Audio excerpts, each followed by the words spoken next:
Greetings, ladies and gentlemen, and welcome back with us here at Unfiltered. Today, we have a very special episode because we are getting another guest in studio here with us. A credit educator and credit repair, right? Consulting. Consulting. Thank you so much. Thank you so much, Mr. Jeff, for joining us. Yes, And welcome there's Ben. back. Welcome back, Unfiltered friends. We're very excited to be back with another episode, another guest.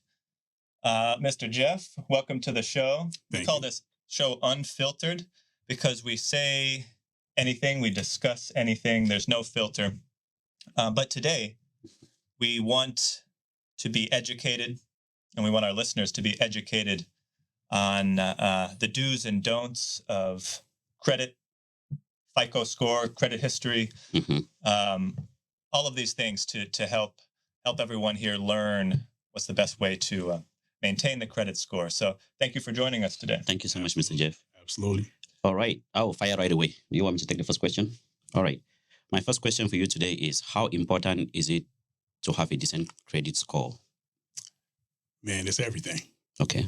It's everything because if you think about it, just about everything we do in this country runs on credit. The whole system runs on credit, right? So everything from you going to school, if you're not paying for everything out of pocket, you have to get a loan, right? That runs on your credit. If you are trying to buy a car and you're not paying for it up front with cash, you're getting a loan from it, right? Typically runs on credit. Same thing with a mortgage, right? Same thing with renting an apartment, right? So all of that runs on credit. So it's in fact, even some jobs, right? There's some types of jobs where literally your credit history or your credit report comes into the picture. So everything runs on credit. It's very important. Okay. Interesting. So taking a step back even, what's going to determine, say, for instance, you mentioned students, right? Yep. If you're coming in and trying to get a student loan and potentially you don't have a credit score or any kind of credit history yet. So what determines that? And basically, can you give us a history of the credit score and how it develops, how it starts, and then how it evolves over time? Okay. Now, are you talking about your credit score in terms of just the history of credit or what? What the actual number is for one thing. Okay. And then when kind of the history starts. And I think maybe it starts when you get your first credit card, for example. Okay. Yeah, absolutely. So essentially, when you are, like you're talking about, if you're brand new, so there's something called being new to credit, right? Being new to credit simply means that you don't have any credit, right? So you could be whatever age. If you've never established any accounts, right, you're new to credit. So credit is established once you essentially open an account. So an account could be, again, a student loan, could be one. Another account could be a card note or a credit card or a loan, right? Personal loan, any of those things. All those initiate credit. Yeah. And so at that point, do you have a score? At that point, within about 6 months time frame is what they say, you will be able to generate a score. A score is generated about 6 months from that time. And what does that score look like? If you are brand new to credit and you get an account, that's usually the easiest to establish credit, right? Or the easiest to really have a solid credit score moving up because there's nothing negative on you. Okay. Right. So that score could be high or mid 600s to low 700s. Low 700. So what credit score should we be aiming for? What does a good credit score look like? Yeah. So a good credit score really starts around that 680 mark and above. Okay. Right. That's really where you want to stay. 680 mark. Of course, the higher, the better it is. Right. And it's better for a couple of different reasons. But you want to be within that 680 to, let's say, the 680 to 740, 780 mark. Right. So you don't necessarily need to have a perfect credit score. What is perfect? Since you mentioned it, because there's a range, right? There's a range. You could be on the low range, which I know is like the 500s or even below, maybe. Below that, yeah. And then it goes up past 800, right? Yep, absolutely. So credit scores will start from 300 to 850. Okay. Right, 300 to 850. So that 850 is that perfect credit score that a lot of people say they want, but you don't really need that. Okay. Right, because they operate in credit ratings or credit range. Sure. Right. So that, let's say the 300, I'm just going to throw some numbers here. Let's say 300 to like 500 is like very terrible, right? Poor, all that. So then let's say from 500 or 501 to let's just say let's say 600 is fair or okay, or like kind of fair, right? Then from that, let's say 601 to I'm just going to throw in some numbers here. So about let's say 700, right, is good or okay, right? Then it just goes from there. So you just want to be in the good range. Sure. Right, good range to pushing towards excellent, but there's no necessarily a need to say I have to have a perfect 850 because even that excellent range is actually a range. Yeah. So it could be from, let's say, 800 to 850 or 780 to 850, which means if you're on the lower end of that, that's 780, you will still qualify for the exact same interest rate that somebody else with the highest of that rating is. You understand what I'm saying? Of that if you're within the excellent range, essentially, it's the interest rate you might qualify for would be the same. It's a range now. Okay. Essentially, yep. Okay. And so, yeah, so like you said, let's say you're starting out, you might start in that 6-something to 700 range if you're a beginner. How easy is it to move the credit score? What do you have to do? What are the steps? But how simple is it, right, to keep that score moving up? Yeah, so it really kind of depends. First of all, it depends on what we call the 5 factors, right? So that means that there are 5 factors, or there are 5 ways that the credit scores are calculated, right? So the first thing is going to be payment history. Payment history is the most important factor, is the largest factor, right? So from a FICO perspective, payment history is 35% of your scores. All right. Then the next thing is going to be your credit utilization, which makes up 30% of your scores. Right. So just those 2 alone make up 65% of your entire 100% scores. It was payment history, and what was the other one? Credit utilization. Oh, okay. Utilization. Amount of credit. Yeah. Yep. Sure. Yep. So credit utilization is going to be basically the amount of your limits that you've used. Okay. Or the balance that's reported. Of your available credit. That's actually reporting the balance that's reporting of your available credit. Correct. That's interesting because I've noticed when I've looked at mine, that there's a certain amount of balance I have. And so what you're saying is the more of that you're using of your available credit balance, basically, the better. It's going to improve your score? No, opposite. I was about to ask a follow-up question on what percentage should we use of each credit card to maintain a good credit score? So now it's really 2 things. One, each credit card is recognized, but also the total of all your credit cards combined also viewed, right? So if you only have 1 credit card, then when they're talking about your credit utilization, they're only focusing on just that one. But if you have 2 or more credit cards, your total credit utilization will consist of all your cards put together, right? So to your question, hope it's making sense now. To your question, if let's make it simple. Let's say I've got $1,000 credit card limit, whether it's 1 card or 2 cards that add up to $1,000, right? Sure. If I use 50% of that, which is $500, right? And I only pay off $100 by the time it is due and by the time it reports, okay? By the time the balance gets reported. Now, that means I have $400 left of a balance, which means I've just left a balance of 40% on my credit utilization, right? So now to your question, the lower your balance is, the better it is for you. So typically, lenders have this rule of thumb where they want to see below 30% of your limit that is being reported. So it's not necessarily about the usage, because usage is transaction. And if I transact and I pay it off, that's no longer a balance that's left over. Yeah. Does that make sense?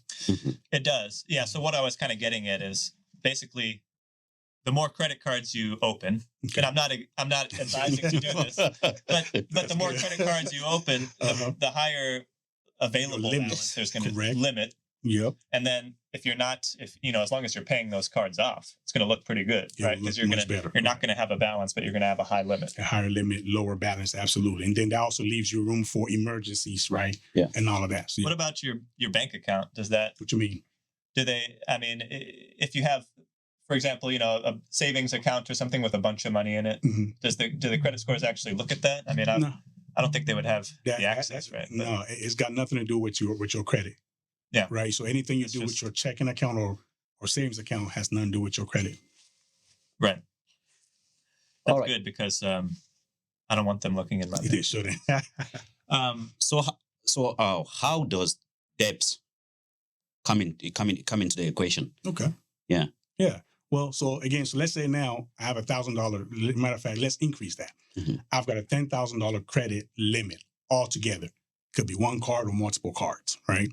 And I use, again, let's say half of that, $5,000, right? Mm. And I only pay a percentage of that, whatever the percentage is. The reality is each of those credit cards have interest attached to it, right?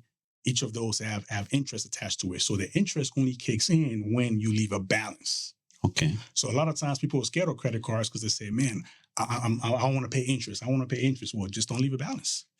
Right. Literally. We're not disciplined enough for that. Right? No, we don't have that discipline. Yeah. It's essentially, what I've done is learn to just put any credit card I open, I'll just put it on auto pay, right? So Perfect. that every single month I'm just paying off the balance. Absolutely. Because the credit cards, not only do they have an interest, but oftentimes that interest can jump to 20-some%. It usually starts at that. Yeah. 20-some%. And so that's a lot of money. Yeah. If you pay something and you let the balance sit there, Yeah. you're going to end up paying, much more than you originally paid. Correct. For whatever you bought. You're going to end up paying a lot more over time. Absolutely. And which brings to the question that you asked is, where does debt come in play? Again, the longer I leave those balances accruing, that's where debt comes up. Okay. Right? It's just the interest accruing. So you have somebody that will say, man, I've got a $300, like I owe these guys $300. I'm paying them every month, but now they say I owe them $500. How? Right? Like how? Because simply that. Interest accrued. You're only paying the minimum payments. Mm-hmm.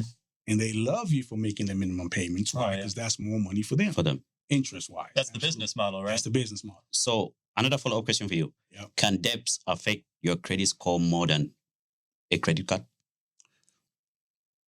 Can debt affect your credit score more than a credit card? Yeah, I mean, if you're missing payments, which one is going to affect your credit score more? So your payment history is the biggest factor. 35%. 35%, absolutely. That's so if you miss a payment, it can drop your scores anywhere from 100 to probably 150 points. A single missed payment can really drop you. All depends on how strong your credit profile is. Right.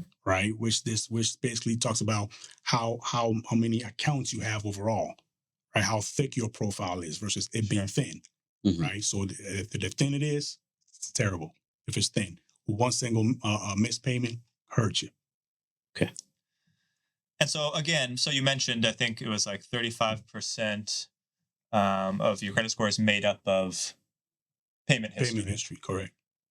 Then the next percentage would be 30%, which is your utilization of your credit. Of your credit. And so that's what, 65%. So just of those two. So what's left is the remaining, what was the remaining 35%? 35. The remaining 35% consists of account mix, right? And then also let's say the age, number one, the age, right? The age of your accounts altogether, which consists of how long you've established credit to begin with. Sure. Right? That's your 15%, right? Then the next two is going to be the account mix, and then also your hard increase or new accounts that you add, right? So every time you apply for an account, typically you get what is called a hard inquiry, right? So that makes up 10%. So the more inquiries you have, it actually reduces you. Oh, really? Right? Okay. So you want to have less inquiries. Matter of fact, within the 2-year time period, you want to be able to have between 0 to about 2 or 3 inquiries. Interesting. Right?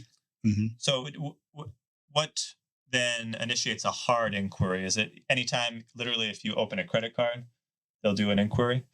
Typically. So have you ever received any of those offers in the mail that says pre-approved? Oh yeah, every day. Perfect. So if pre-approved is a soft inquiry. Gotcha. So what happens is that credit card company is basically running your credit, running a soft pull, which means they're not doing a deep dive, right? They're not doing a deep search, a deep dive. It's just a little kind of just kind of glazing over your report to see how things look like, right? So they say, all right, cool. Hey, Ben, guess what? You're pre-approved for this offer. Now, when you call in to accept that, that's when they'll do the hard inquiry. where they'll actually, again, dig deep. Interesting. Right? So oftentimes folks will get a pre-approval but still get denied. Oh, I see. So it's not guaranteed. It's not necessarily guaranteed. It's almost guaranteed, but it's not absolutely guaranteed. So that's kind of the caveat of adding to your credit, not balance, but your total the limits over the limitations limit is that they're going to do an inquiry, a hard inquiry, in order to see if you qualify. Correct. Okay. All right. How can someone rebuild their credit score after bankruptcy, foreclosure, or other financial indisciplines? Easy. Okay. It goes right back to the 5 factors. Everything rises and falls on the 5 factors. Literally, right? So if you are typically, most people who fall into bankruptcies is because a debt or debts were unpaid, right? Were left unpaid long enough where they're drowning in it, right? So they're saying, man, we can't handle this. It's too much for us. We got to file for bankruptcy. So that means once you're ready to restart, to rebuild, you have to focus on the 5 factors again, which is payment history, paying all those bills on time. So first off, let's suppose, depending on the type of bankruptcy, they may have no accounts open or they may have some accounts open, right? So let's say they have no accounts open. Then you got to start from scratch, which is adding accounts, right? So typically, when you file for bankruptcy, your credit score would have tanked because typically you would have owed and not paid over time, right? So accounts could be charged off, accounts could be, what do you call it? Either charge-offs or collections or all of that, right? So you owe, right? And hopefully the bankruptcy takes care of that depending on the type of bankruptcy you file for, right? So now when you're starting again, your scores might be too low for a lender to approve you for a simple credit card. So you have to do what we call rebuilding credit by applying for credit building accounts, which could be credit builder cards or credit builder loans. Okay. Do you think it's a good idea to file for bankruptcy if you're struggling with loans and credit cards? First of all, I'm not a bankruptcy lawyer. Yeah. I'm sorry. I just cool. To follow up. Yeah. It's cool. So it does depend. I will say this: it depends on you assessing your situation. Okay. Right. So I'll tell you to connect with a bankruptcy lawyer or figure out whoever it is that's helping you manage your debts, right? Or manage your finances. Connect with such a person. Then figure out, okay, is this too much for me? If it literally is too much for you, where you're looking at in the long run and it's like, yo, I can't handle this, then yeah, why not? Right? Because that is looked at as bankruptcy doesn't necessarily need to be a bad thing. It's looked at as a clean slate. An opportunity to restart. Okay. But of course, once you restart, you got to make sure you do it correctly, because otherwise, what's the point? Sure. Right? So let's say, whether it's bankruptcy or whether, let's say your credit score just takes a big hit. Okay. Like you have a late payment, yep, which I've experienced. So let's say it takes a hit. What would you say is kind of the timeline on average to try to get it back, build it back up to a good or to an excellent? What's an average timeline? And then are there potential ways that you can kind of try to fast track it if you absolutely need to? Yeah. So if I'm understanding you correctly, right? So first off, it depends on how much of a hit you take. Right. So let's say you're up in 800s and you miss one late payment, which literally, again, it could drop you to the 700s or probably below. It just all depends, again, on your profile. Yeah. So let's just say it does that, right? Well, you're not that far off, number one. But now let's say you're in the 700s, you get a single late payment, hits you and drops you below 600 or just on the lower end of 600s or whatever, right? Right. It's all a matter of time, because time also plays a huge role in this, right? So first of all, one of the strategies we like to use, I like to share with folks, is this. If you only have one single account reporting, whether it's one credit card or one loan or whatever, yeah, you're being judged on just that one account. You're being judged on that one account per month, right? Each payment per month, which is 12 payments a year, right? Versus if you have, let's say, 5 accounts reporting, you're being judged on 5 accounts a month, right? And you're talking about 5 times 12, 60 payments, right? A year. So if you have one account and you miss one late payment in the course of the year, you take 11 payments, right? Divided by 12, whatever that percentage is. Now, I bet you if we did the same math for 60 or 59 times divided by 60, the numbers will look different. Mm. You know what I'm saying? Sure. So if those numbers look different, that means that you're better off if you miss a late payment, but you have more accounts reported, right? So it's all in the math there. Now, again, to your question, how long does it take you to rebuild back up? Just make sure you're paying everything else moving forward on time. It could be a few months, but technically every single late payment has the right to stay on your credit report for 7 years. Oh, wow. Yeah. Every single one. Every single late payment has the right to stay on there for 7 years before it falls off by itself. Okay? And so what are your options then if you decide, hey, maybe this was inaccurate, or maybe there's some other reason that this payment was missed? Then as a consumer, what are then your options to try to dispute potentially that?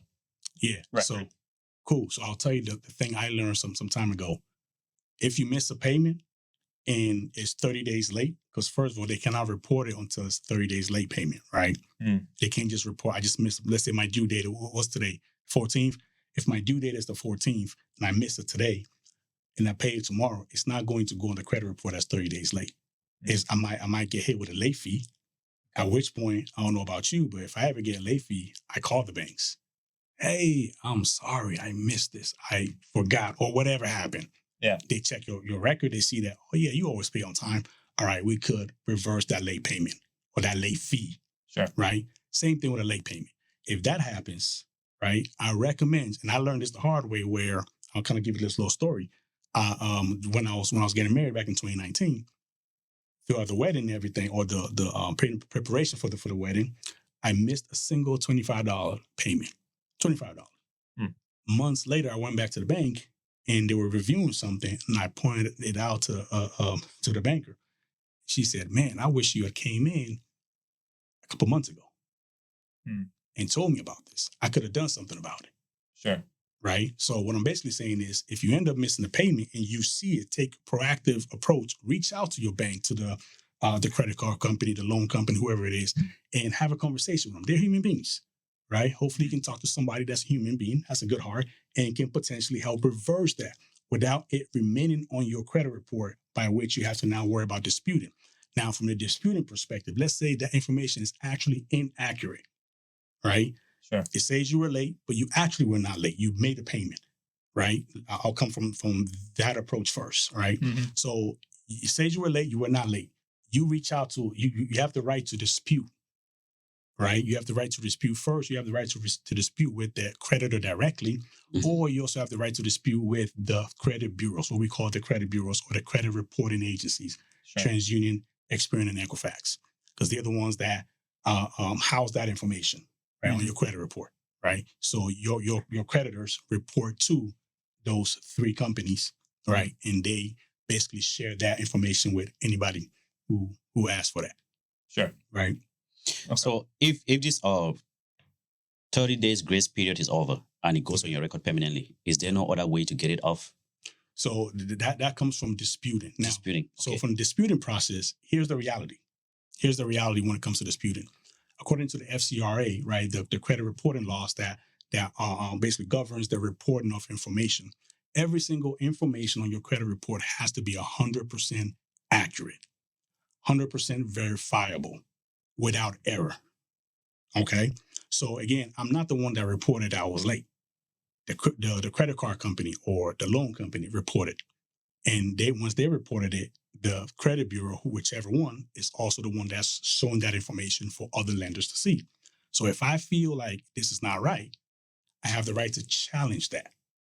Right. Right. That's the essence of disputing. I challenge it. Now, once I challenge that whichever agency it is, whether it's Experian, TransUnion, Equifax, they have to reach out to the creditor to verify that information. They're basically saying, hey, this dude is trying to dispute this account.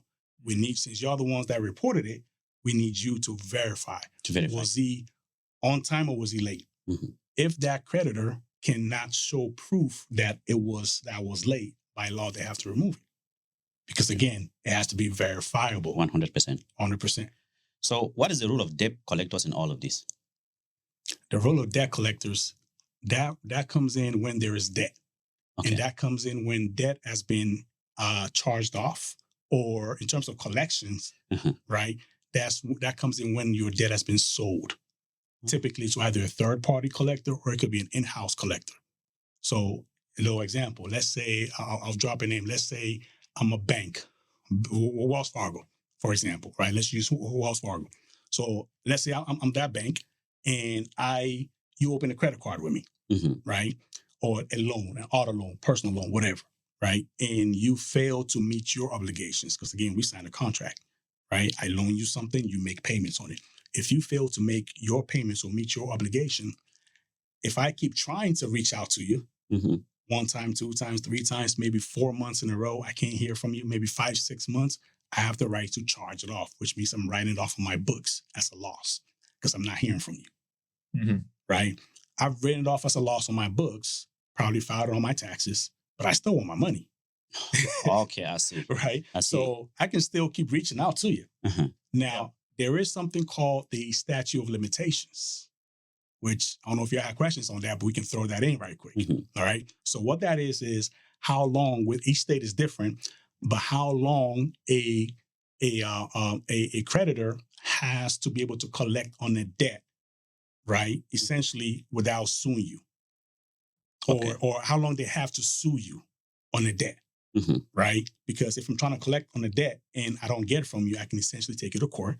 But there is also a law that protects you and I, the consumer, that after so much years, that collector or that creditor cannot even sue you anymore. Right? So again, now where the debt collectors come in is if now Wells Fargo, I'm unable to collect that debt. I send it to my in-house collection company, in-house, right? They're unable to collect that debt. Maybe a third party, maybe you are a company out there and you're trying to buy debt to make money off of them because you know there's money in this game, right? So you reach out to Wells Fargo and say, hey, I want to buy as much debt as you guys have that you're unable to collect on. They'll never just buy one. They'll buy multiple. And they'll buy it on pennies on the dollar. Oh, wow. So that's how they make their profit. That's where the collection comes in. They start calling you. Exactly. So what options then do these collection agencies have to report to the credit bureaus? Because as the consumer, right? Yep. What I know from some experiences, like if there's a collector, some of them might report to the credit bureau and some might not. Correct. And so what power do these debt collectors have to impact your credit directly? Man, so there's another law that governs debt collecting. Okay. Right? That is the FDCPA, right? That's the Fair Debt Collection, right? So that's a whole different law. So essentially with that, each of those debt collectors have to apply by those rules, which means they have to practice it fairly. They cannot be calling you all hours of the day, all hours of the night, number one, right? So that's one aspect of it. The other things is this: they have to reach out to you.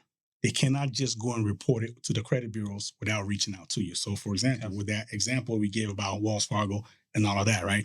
So if your company happened to be the one to purchase that debt and it's my debt, right? Or my debt was included on there, right? You can't just report that to the credit bureau without first reaching out to me to let me know what just happened. You have to let me know that you purchased this debt, right? From Wells Fargo, whatever. You have to let me know who the original creditor is, which would be whether Wells Fargo or wherever it is. You have to let me know what the amount is, all of that, right? So if I don't, and typically what they do is they give you typically about 30 days to respond to them. What most people fail to do is they just put those letters away or ignore those phone calls. Well, when you do that, that debt collector now has the right to be able to report that. Interesting. But if you reach out to them or they reach out to you, respond, right? You have the right to also dispute with them. Because again, what right do you have to collect this debt? I need to know, who are you? Right? Do you have the right to collect this debt in this state? Do you right? There's some questions I got to figure out. Right. So if I'm able to settle with you outside of within that time frame, then there's no need for you to put on my credit report. Yeah. Right.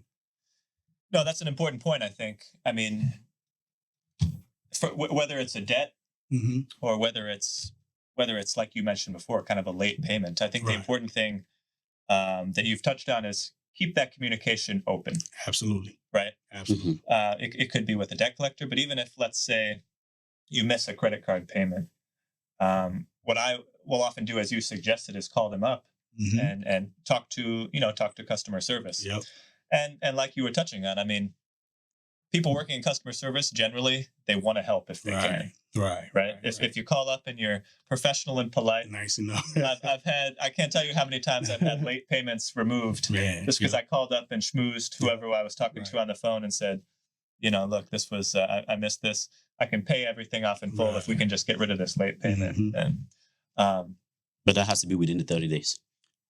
Well, so with that's a little different. Now, okay, I think it depends. It depends. Actually, you really could call on a late payment. You really could contact the creditor on a late payment.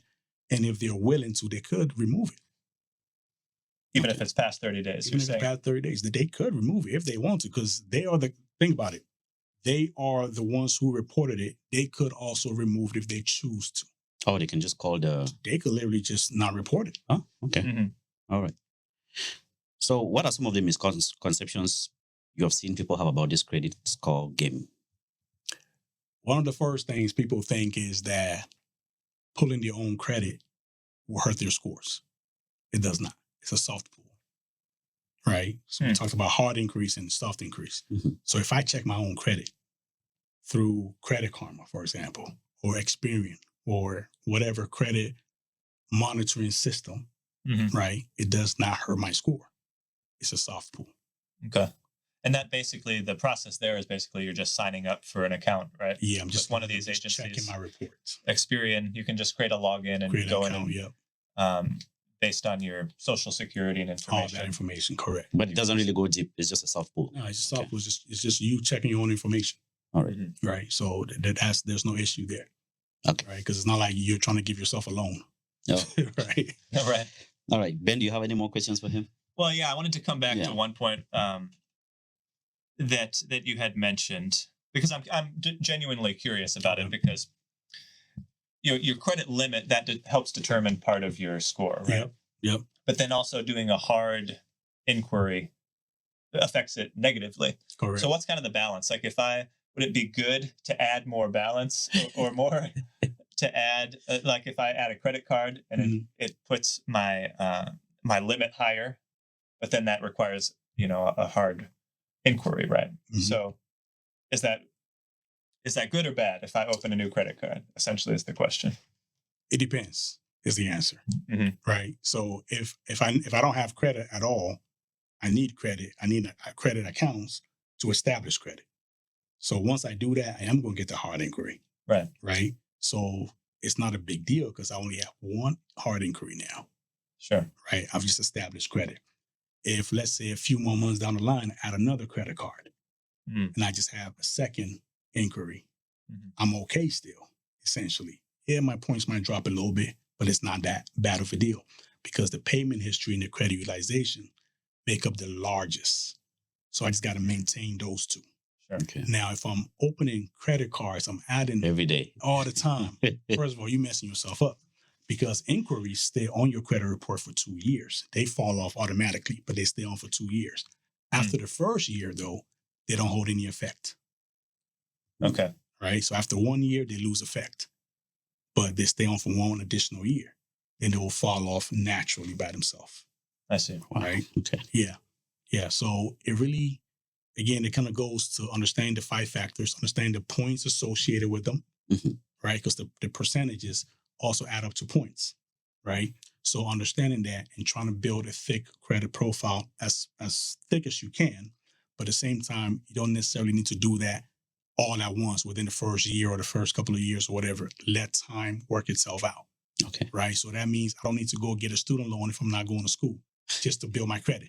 Makes no sense, right? Yeah, it makes no sense. I don't need to get a mortgage just to build my credit. Yeah. Nah, if I'm good with renting, I got no issues with renting, there's no need for a mortgage, right?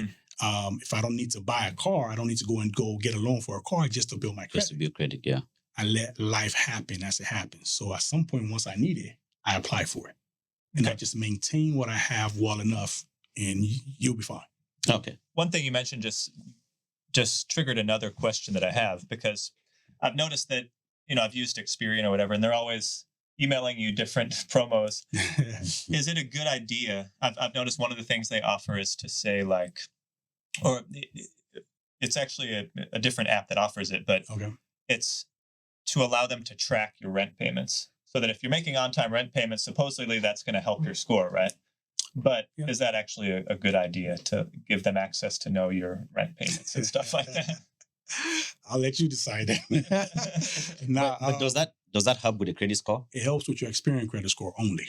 Oh, because that's only Experian is offering that. So if you check your credit report, let's say you check all three of them, and you have one of those, whether it's Experian Boost or any of those Experian products, what they're offering, right? You're only going to see it under Experian. You're not going to see those under anywhere else. Yeah. Right. So could it help your Experian score? Sure. Yeah. But there are other times when, again, is the entirety of the profile. Sure. Right. The entirety of the profile. I know that kind of sounds vague right now. Probably don't have time to really try to break it all down. But really, it's just a matter of, if it makes sense. Now, if you don't want them to have your information, sure. But there are rental companies or rental reporting companies that actually report to all three. Yeah. Except for fee you got to pay for a separate service. Sure. Right. But it reports to all three and not just Experian. Sure. Yeah. I've seen that as well, because now, a lot of landlords are using these different payment apps, and I've seen that as well. Yeah, I had to sign up the for one of option them. to say, let's talk, man. I got you. Yeah. So, potentially, if you have your rent on auto pay and you're not missing any rent, that could be a good thing. Exactly. Absolutely. Because your rent is usually probably the most expensive bill you got. Usually, right? Yeah. So you might as well allow it to help you. Sure. Because if you have a mortgage helps you. Right. It reports. So why not allow your rent to help you out? Awesome. So I signed up for one of them. Flex. I use that. Flex. Yeah, I signed up for for Flex? Does it report to all three, or just? I have no idea. I just know it manages my rent. You got to find out. I don't have to worry about my rent. You just like just the rent payment. Yeah. The payment itself. Yeah. Okay. Yeah. You just pays for me every month, and then remove it from my account. Well, so that's like a rent payment app. Yeah. So an app like that would. I think it has more options in there, but I just haven't set them up yet. Okay. Yeah. I think that's something you should probably look into to find out if it reports, if it's benefiting you from the reporting piece. Okay. Right. If it's not, let's look at some options. If it is, great. Perfect. All right. Do you have any more questions? Well, lastly, one more. Since you did bring up mortgages, what is the interest rate, the general interest rates at this point are somewhere around 6%, right? 6 to 7%. They're a little bit high. Right. Is that how does your FICO factor into that? Like, should you be hoping for a slightly lower or score based on if you have a good credit score? Or mortgage is generally going to stay around that kind of 5 to 6, 7 interest rate? So I'm not a real estate agent. I'm not a lender, right? Sure. So I don't look into those things as much, right? If you talk to a lender or an agent, a realtor, real estate agent, they'll definitely have more information on that, right? Absolutely.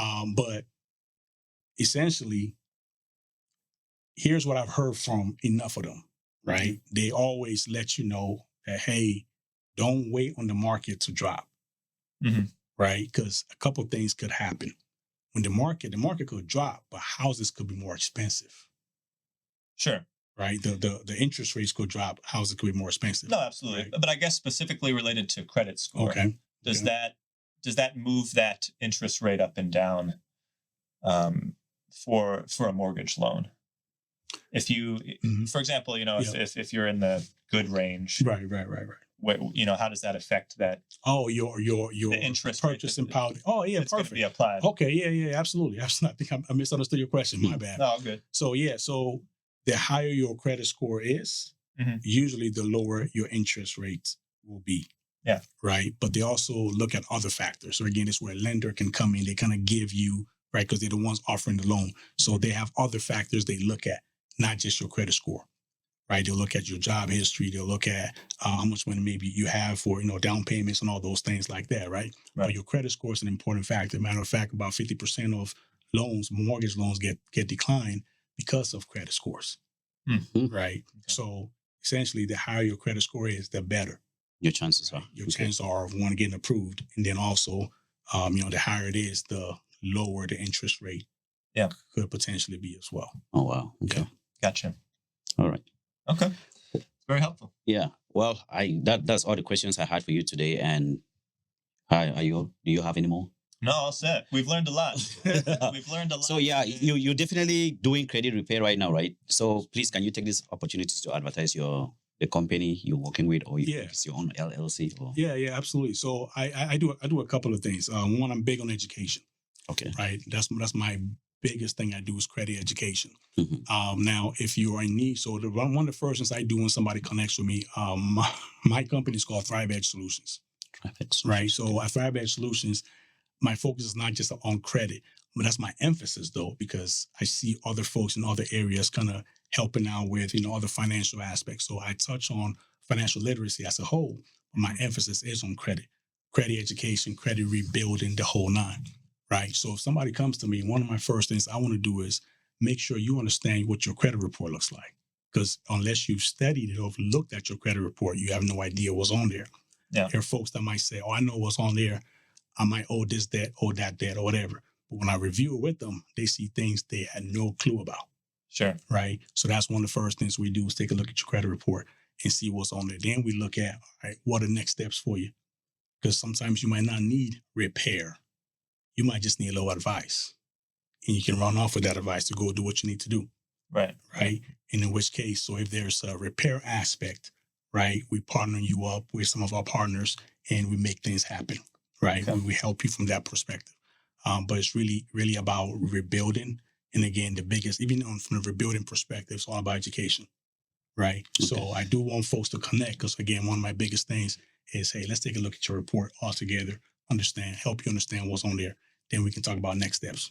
And the name of your company again was? Thrive Edge Solutions. Thrive Edge Solutions. Thrive Edge Solutions. Yeah. And where can folks find you? Do you have online platforms? Yep. I'm on Instagram. I'm on TikTok.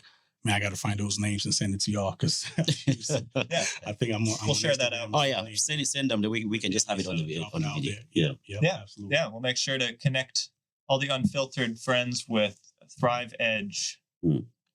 Thrive Edge Solutions. Correct. All right. Thank you so much for showing up today and giving us all this information. Thanks so much, Mr. Jeff. Great to have you. All right. Thank you so much, ladies and gentlemen, for tuning on today. It was an incredible episode for all of us. We learned a lot. So please reach out to us with questions for Mr. Jeff if you have any. Thank you.